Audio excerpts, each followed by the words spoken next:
In Dungeons & Dragons 5th edition, the rules for darkness and vision are actually pretty hazy. So today, we're shedding some light on those rules.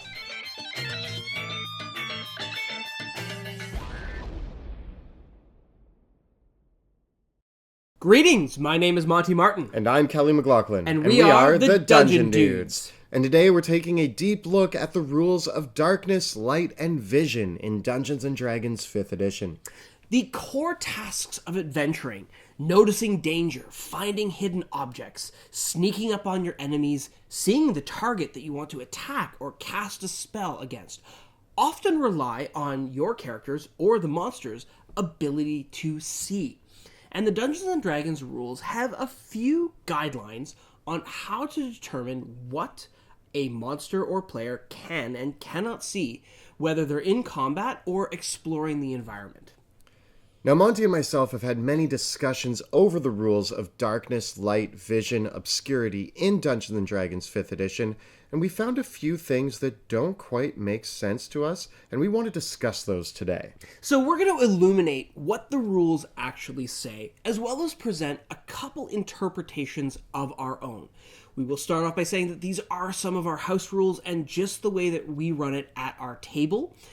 It makes sense to us, and it might work for you at your table, but we actually do feel that the rules for darkness, vision, and light in Dungeons & Dragons 5th edition are a little unclear, and it is worth having a conversation about how your table wants to run it, especially if you have characters that have abilities such as dark vision or true sight or spells or abilities that really rely on concealing or revealing or affecting light and what can be seen. So, let's get rolling.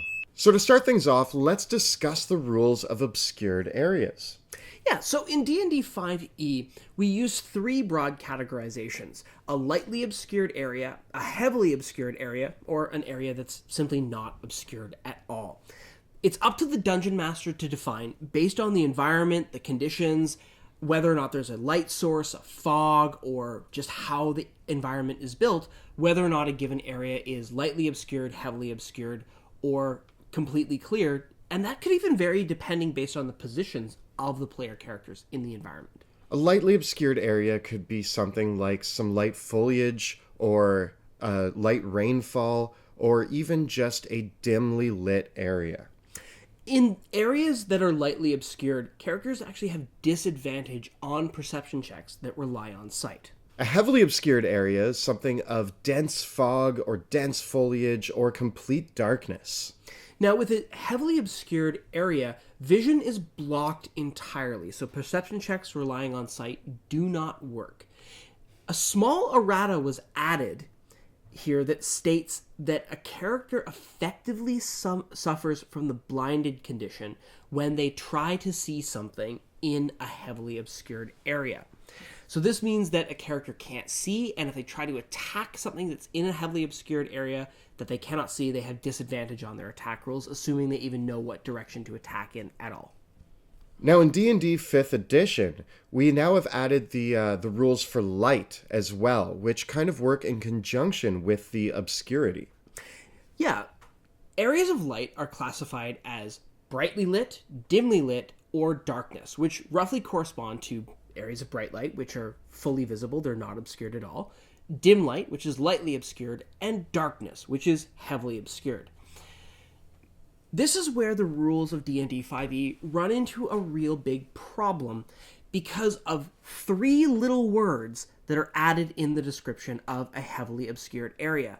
And that's that a heavily obscured area, aka darkness, blocks vision entirely, which is not how darkness works in the real world at all.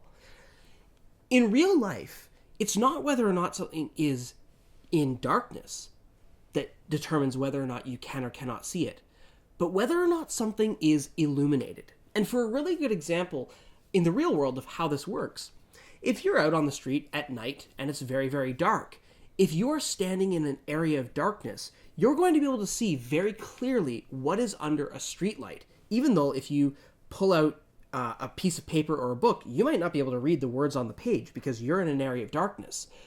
But you can see clearly what's happening under that streetlight. Flipped around, when you're standing under the streetlight, you can see everything around you quite clearly, and you could see what was in the streetlight a block ahead of you, but you're going to have a really hard time seeing what's in between those two streetlights. This is something that, under the rules of Dungeons & Dragons 5th edition, because a heavily obscured area blocks vision entirely, it seems to imply that you couldn't see what's illuminated under the next streetlight. I recommend that you ignore that entirely and run it as intuitively as it is in the real world. Because, straight up, you can see through darkness. It's just that you can't necessarily see clearly what's in it. This is where logic kind of beats the rules of D&D.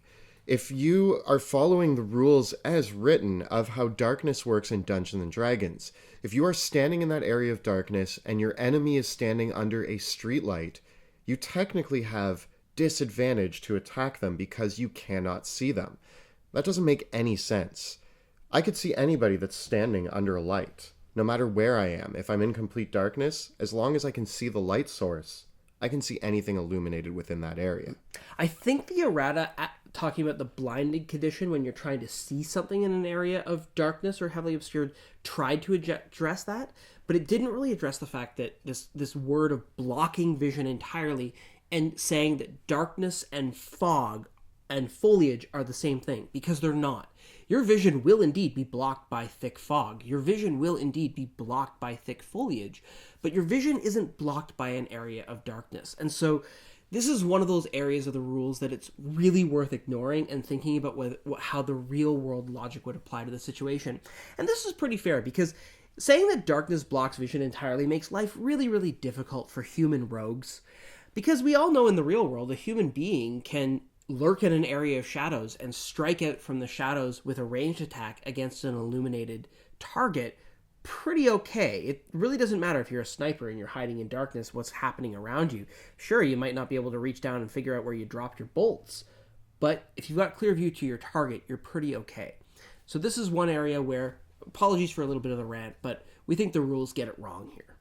So let's expand on how vision and light affects making attacks in Dungeons & Dragons. If you are attacking an enemy that you cannot see, you have disadvantage.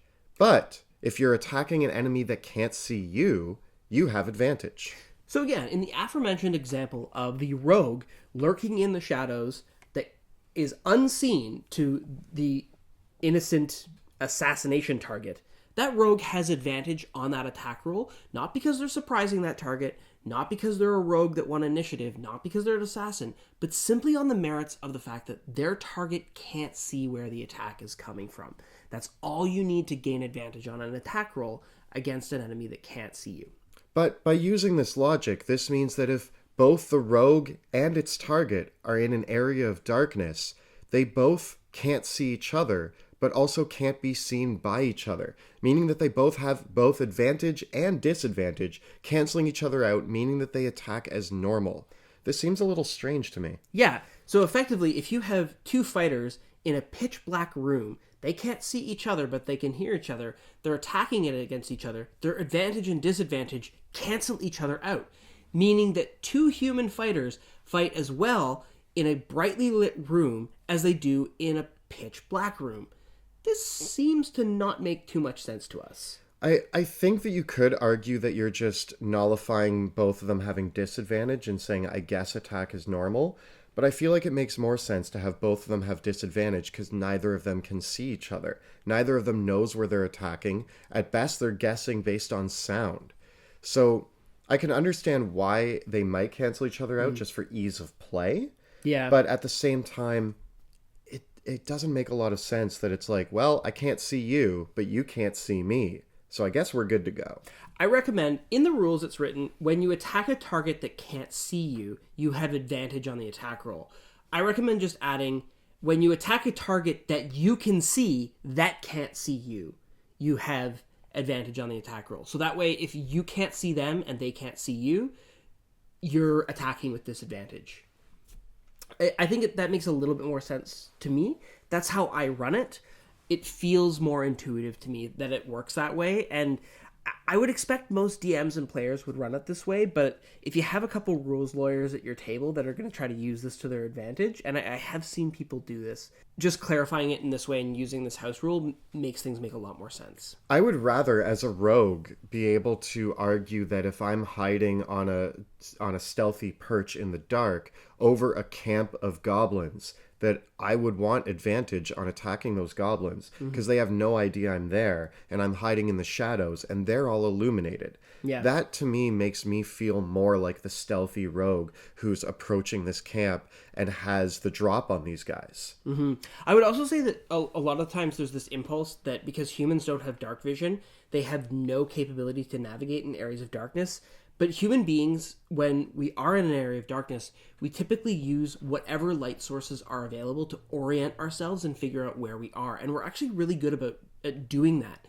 This is how ships are able to navigate using lighthouses at night. If there are just a few light sources, even if they're not illuminating the area, that usually gives a human with no dark vision enough of a spatial sense that they can kind of navigate. Yes, I would still give them disadvantage on perception checks, but I don't necessarily think that it's correct to have them stumbling around in the dark completely. This also means that if you had a scenario where there's a campfire and then down the path another campfire, navigating from one to the other shouldn't be too much of a problem because you can see the next campfire. What they might not see is any traps or obstacles that are in between those two campfires. This also points out another gap that the rules don't really account for, because it is pretty complex, which is the notion of silhouettes. And this is basically, if you're standing in an area of darkness looking at a campfire, and there's another person standing in the area of darkness, but they're standing in front of that campfire, you'll be able to see the outline of their body. So even though they're completely in darkness, and someone by the campfire wouldn't be able to see them, you, because you're looking towards them at the campfire, can see them. So it creates this scenario where two onlookers can be looking in opposite directions at the same person. One person sees a silhouette, another just completely sees darkness. I'm obsessed with these things because I do lighting design for theater, and it bothers me. It might not bother you, but I've often reminded players, oh, well, actually, you're in a situation where your silhouette is completely visible, and targets can see you moving. They can see you. You look like a moving shadow. Again, it's a little bit of a physics complexity, and you don't have to run it that way. I prefer to do it so because, to me, it makes the world feel more complete and more whole. Yeah, it's very difficult to hide in the darkness if I'm standing in front of a campfire, even if I'm 30 feet away from that campfire. But if I'm standing there and somebody's looking at me, that creates that whole silhouette. It creates that silhouette effect. And I think that's really, really... It's not factored in the rules at all. It's a real complexity that you have to use your interpretation and logic. And if you don't want to play it that way, you don't have to at all. But it just is a thing that happens in the real world, and people get seen when they're sneaking around with it really, really easily. This is also plays into another problem that's kind of caused by all this, which is the darkness spell and magical darkness in general. In the rules of D&D, there's no differentiation between magical darkness and regular darkness other than the fact that they call it magical, and that I guess it can appear without any source other than it being magical. In fact, the caveat that a creature with dark vision can't see through the darkness spell is something that's a property of the darkness spell itself. The darkness spell says a creature with dark vision can't see through this darkness. And because the rules assume that darkness blocks vision entirely, we run into a little bit of a problem with the darkness spell, which is why we have all these abilities like the Warlock's Devil's Sight or the Shadow Sorcerer's Umbral Vision that let them see through a darkness spell. Because effectively the darkness spell, as it's written in the rules, is basically creating an inky blob of blackness that creatures can neither see through, nor see out of, nor see into.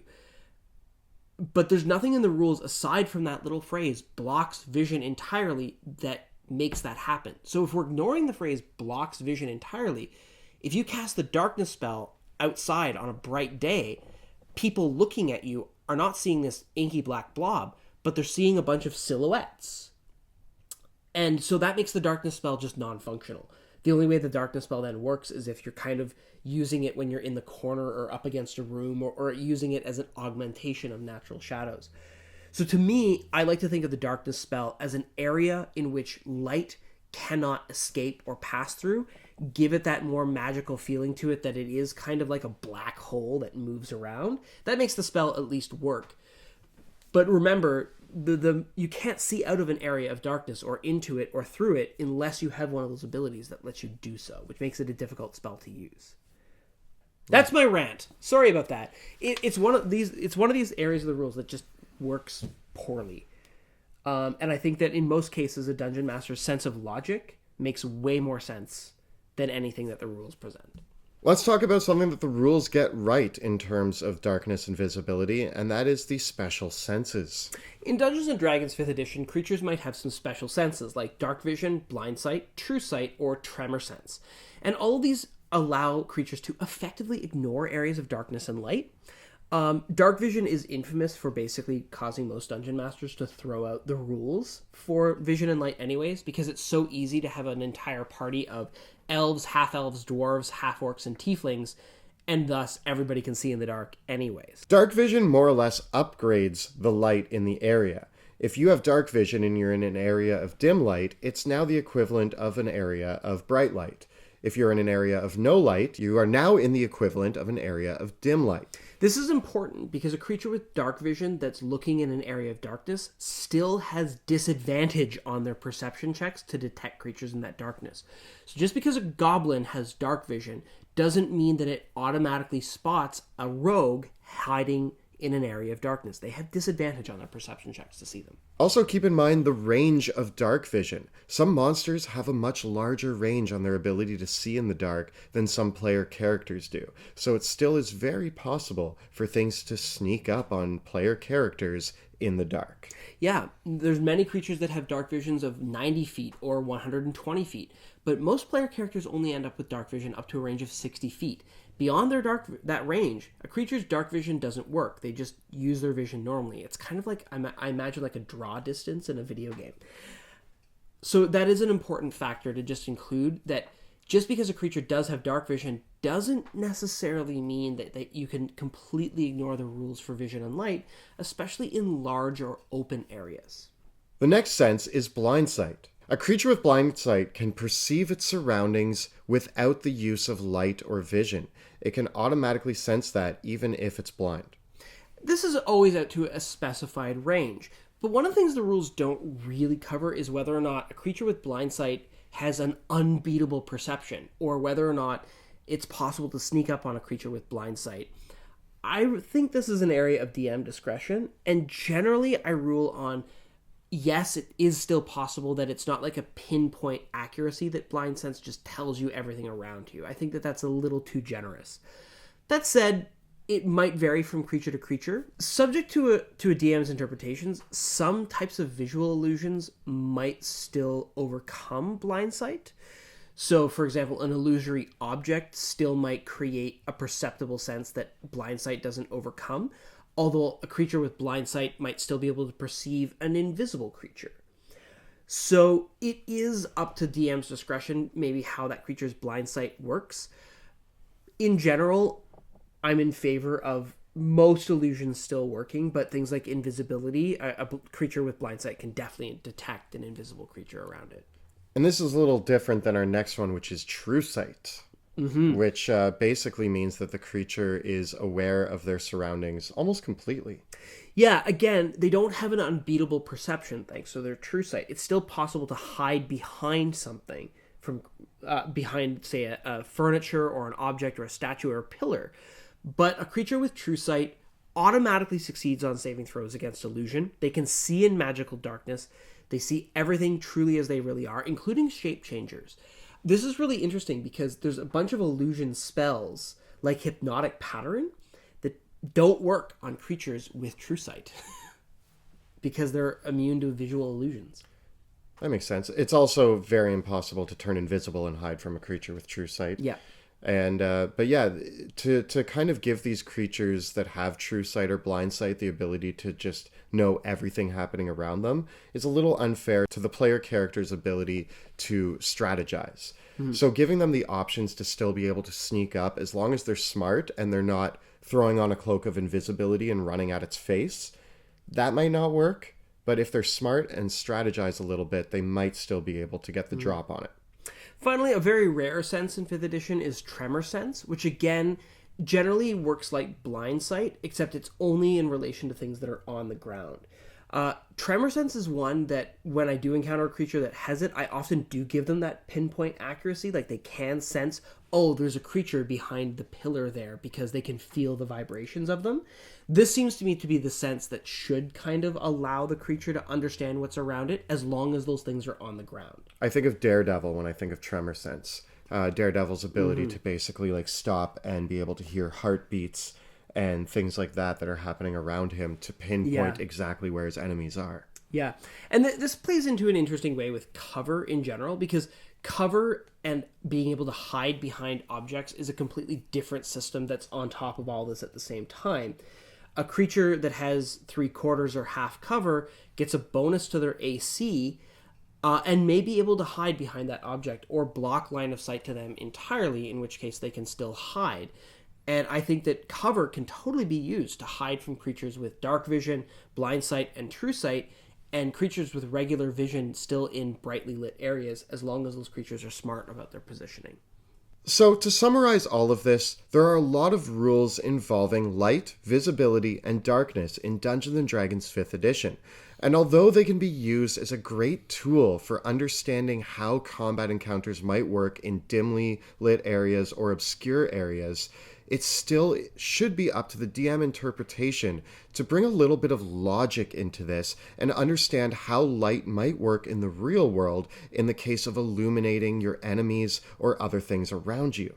When the game involves situations that rely on cover, visibility, and light, it is worth spending a little bit of extra time as a dungeon master to make sure you clearly describe the environment to the players, and as a player character to make sure that you're asking questions of your dungeon master so that you understand what the illumination in the room is, what you can actually hide behind, and what you can take advantage of in the environment. Oftentimes it's going to be difficult to tell until you're experienced whether or not a creature will be able to see you because of its dark vision or because of its other special senses, which is why I generally find that even when my characters are being stealthy, I like to rely on hiding behind objects that grant cover, because I can rely on those things better to conceal my approach than darkness alone. And if you've played any stealth video games like the Metal Gear Solid games, often that's the case. Like, you can be very, very sneaky by just hiding behind things rather than relying on complete darkness to conceal you.